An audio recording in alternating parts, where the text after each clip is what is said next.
Int qed twiegħed li sa traħħas il-kontijiet tad-dawl u tal-ilma għall-familji tagħna, għall-ħwienet tagħna, għall-industrija tagħna. Jien qed ngħidlek mhux possibbli. Dik hija l-pura verità. Mhux tħarsu lura u tgħidu se jerġa' jonħoss għax mhux se jerġa' jonħoss.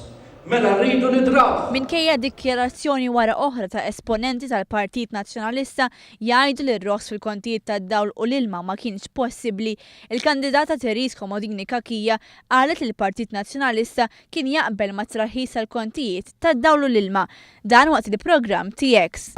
U fil-verità m'hemmx kontroversja il għaliex l-ebda Partit Nazzjonalista ma qal illi l-ebda Partit Nazzjonalista ma qal illi ma jaqbilx mar-roħs tal-kontijiet u tad-dawl u l-ilma.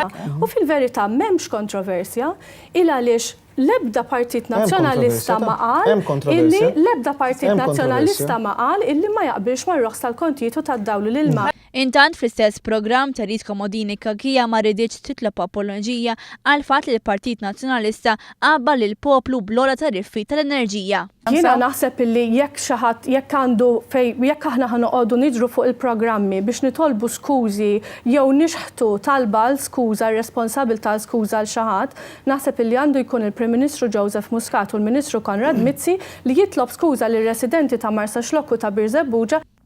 Għal kważi nofsija Comodini Kakija ddefendiet ir-rekord tal-Partit Nazzjonalista fis-settur tal-enerġija u l-proposta li l-kontijiet jorħsu bil-lejl biss.